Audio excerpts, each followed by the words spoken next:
uplifting those voices, that's when real change happens, Madam Speaker.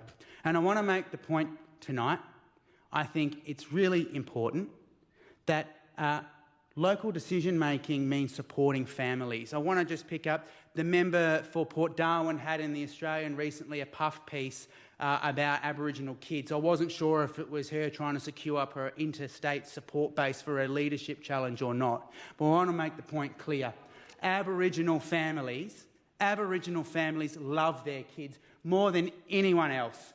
They love their kids as much as everyone in this parliament loves their kids. The child placement principle is not to be used as an excuse to say that people don't care or don't love their kids.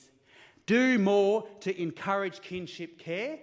Do not be a disgrace, and do not use culture to justify removing an Aboriginal kid from a loving family, because that's disgusting.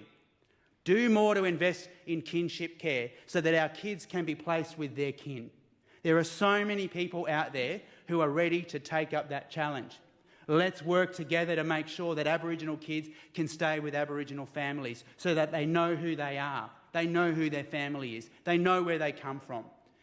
Any assertion that an Aboriginal kid is being abused because of culture is untrue, is disgraceful, and is pure politicking with an Aboriginal child's life.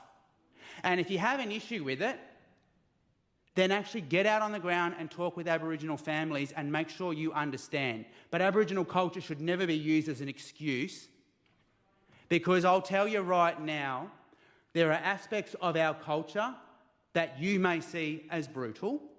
There are aspects of our culture, such as how we work together or how people may process the grief of another one.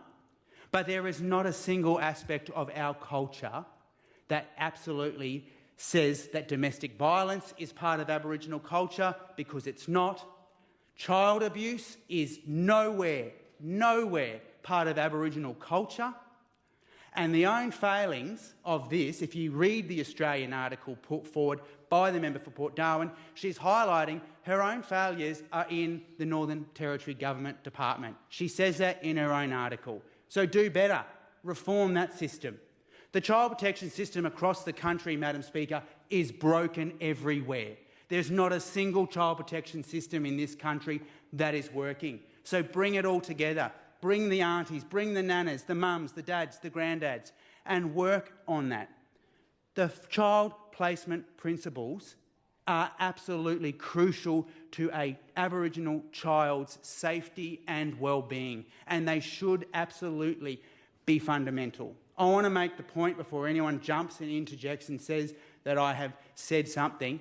The safety of a kid, black or white, is paramount and always should be. No one is denying that. No one is denying that. The safety is absolutely paramount of a child. But there is no excuse. There is no excuse.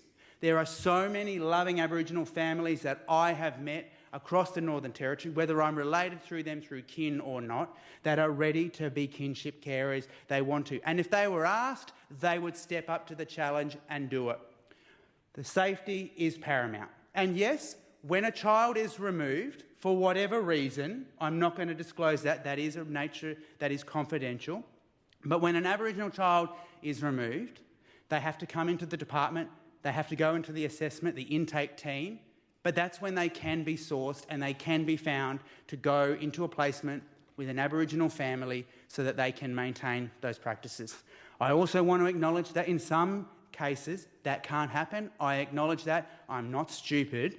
They absolutely will then look at foster care, and a shout out to all of the foster carers across the Northern Territory who do a great job.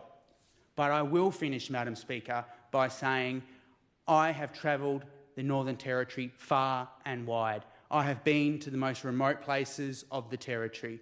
I have been to places of this great Territory that members of this Parliament will never get to in their entire life. And in every corner of the Northern Territory, in every remote community, I have seen places where there is so much love, so much respect, so much culture, And I will absolutely stand up in this parliament till the day that I am not here and stand up for Aboriginal people who don't have a voice sometimes in this government.